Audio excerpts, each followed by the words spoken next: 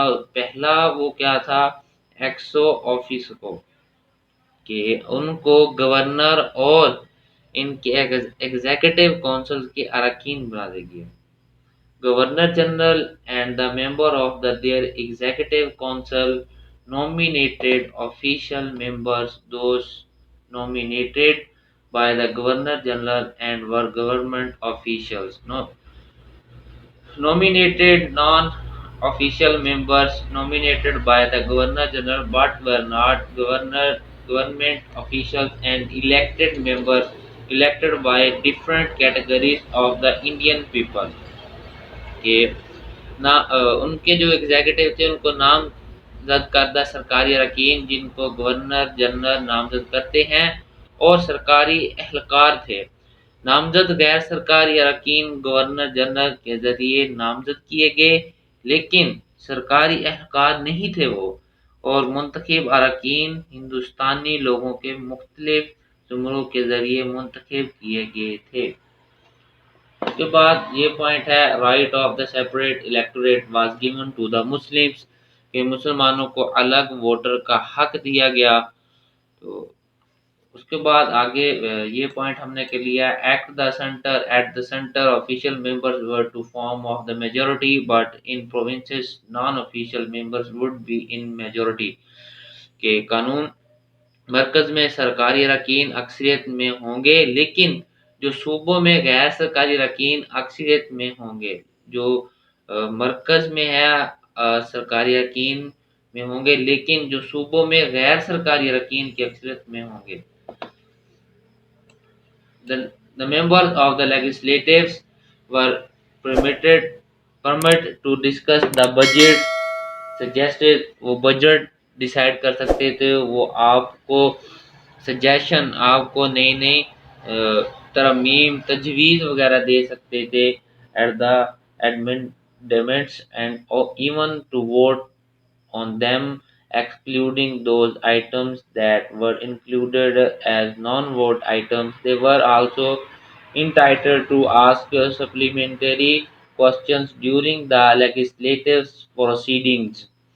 کہ وہ قانون سازی کی کارروائی کے دوران، مطلب جب قانون سازی ہو رہی ہوتی ہے، قانون بن رہا ہوتا ہے، تو اس کے دوران وہ ضمنی سوالات پوچھ سکتے ہیں. ضمنی سوالات کا مطلب ہوتا ہے وہ امپورٹنٹ سوال، لازمی سوال وہ پوچھ سکتے تھے، اور اس کے وہ حقدار بھی تھے سوال پوچھنے کے. تو اس کے بعد the secretary of the state for Indian was empowered to increase the number of the executive councils of Madaras and Mumbai from 2 to 4.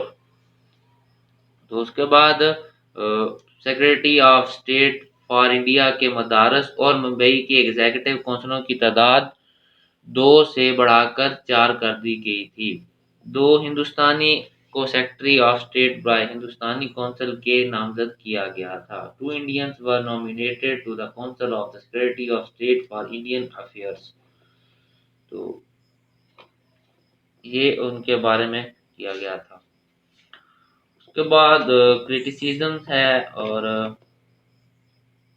Criticism demand of responsible government was rejected, کہ اس کو ریجیکٹ کر دیا گیا تھا،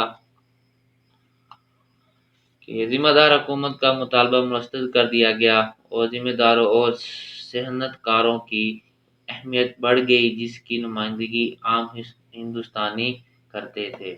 Importers of the landlords of industrial increase which represented by the common Indians. Restricted franchise women were not given to the right to vote، کہ محدود حق رائے خواتین کو ووٹ کا حق نہیں دیا گیا تھا. تو اس کے بعد ہندو ری ایکشنز ہے، کہ ہندوؤں کا اس کے بارے میں رد عمل کیا تھا. ہندوؤں نے اس ایکٹ کے خلاف ایک مظاہرے کی مہم چلائی، کیونکہ وہ مسلمانوں کو دیے گئے الگ انتخابات کے خلاف تھے. کانگریس نے اس کی مذمت کی اور الگ ووٹر کو واپس لینے کا مطالبہ کیا. تاہم ایکٹ کے نتیجے میں مستفید ہوئے مسلمانوں نے اس ایکٹ کا فراموشی سے خیر مقدم کیا، بنیادی طور پر ان کے لیے علیحدہ انتخابی نظام کی فراہمی کی وجہ دی۔ تو اس میں یہی بتایا گیا کہ جو ہندو تھے وہ بالکل نہیں چاہتے تھے کہ مسلمانوں کو ایک الگ ووٹر کی حیثیت دی جائے۔ تو اس کے بعد جو ہمارا اگلا پوائنٹ ہے وہ ہے لکھنؤ پیکٹ کے لکھنؤ میں کیا ہوا تھا۔ لکھنؤ معاہدہ ہندوستان کی سیاسی اور آئینی تاریخ میں ایک اہم واقعہ سمجھا جاتا ہے۔ تو یہ ہم بات کریں گے اگلی ویڈیو میں۔ تو امید ہے کہ یہ ویڈیو آپ کو پسند آئی ہوگی اور میرے چینل کو آپ سبسکرائب کریں۔